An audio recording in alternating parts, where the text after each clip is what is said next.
All right, today we're going to dive into the story of a man with a truly monumental title. And his story comes from the pages of a book documenting 200 years of Singaporean Tamil history, a book that, believe it or not, he actually helped create. And there it is, Architect of the Tamil Community. Just let that sink in for a second. In 1999, after a solid 25 years of service, this is the title they gave Professor A. Viramani. But get this, he was so humble, so against being in the spotlight that they had to really persuade him to even accept the award. You know, that title, architect, it's not just a fancy name, it's basically the blueprint for his entire life's work. So that really is the big question, isn't it? I mean, an architect designs buildings, right? Structures. But how on earth does one person build an entire community? Well, to figure that out, we've got to look at the ground he was building on first. And let me tell you, it was anything but a solid foundation. Yep. To really get what he built, we have to start with the foundations. And for Professor Viramani, those foundations were laid during some really, really tough times. Okay, just look at this timeline for a minute. It's a whirlwind. His family, originally goldsmiths, came to Singapore way back in 1896. He's born in 47, but just 6 months later, tragedy strikes. His father dies. Then, with all the political instability going on, his mom moves the family to a village in India. It's not until 1958, as a young kid, that he finally comes back to Singapore to start his proper English education. What a start to life, right?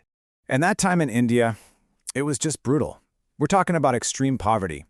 And on top of that, he had to go through this terrible loss. His older sister got sick and passed away when she was only 15. You know, experiencing all that chaos and loss so early on, it's absolutely key to understanding the incredible resilience he showed later in life. So, after all that, he comes back to Singapore, and this is where things start to change. If all that hardship was his unstable foundation, well, education, that became the new blueprint, the plan that would shape everything else he built. And here's the turning point, a really pivotal moment. Picture this, young Viramani is thinking about a life of religious service, right? But then he has this one conversation with his Tamil teacher, a Mr. P. Kesavan, and that conversation just plants a totally new idea in his head, an idea about serving his community in a much more hands-on, direct way. And this was the idea that changed everything. His teacher told him, talented and intelligent children can change the destiny of the Tamil community. Wow. I mean, that one sentence totally shifted his focus. He moved away from a purely spiritual path and locked onto this new mission, lifting up his community through action. That became his call. And boy, was that commitment tested right away. He gets into the University of Malaya, but he has almost no money. For 3 years, he survived on just $1 a day. Can you even imagine? It was pure grit, plus the help of some kind people who supported him financially that got him through. That whole experience just solidified his resolve, and it showed him firsthand how powerful community support can be.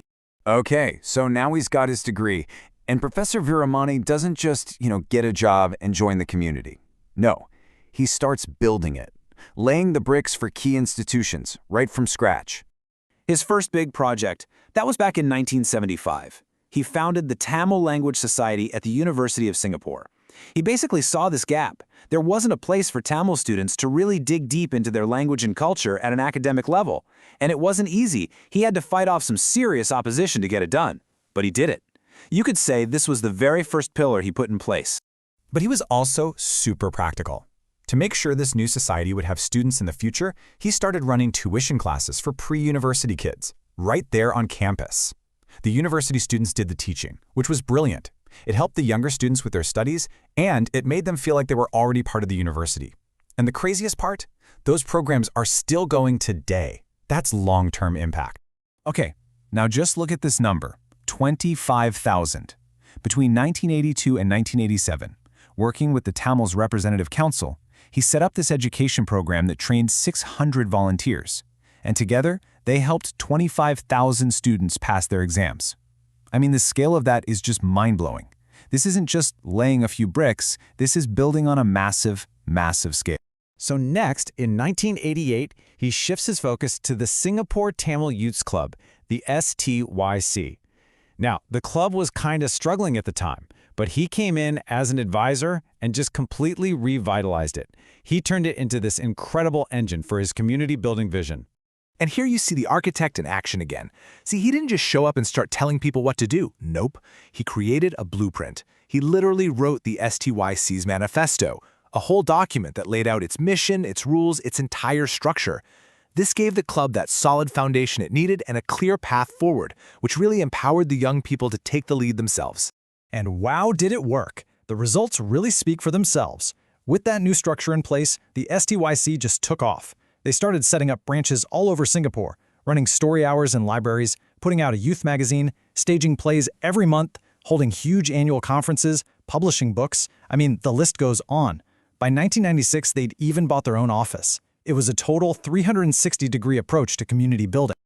So, as time went on, you can see his work evolving.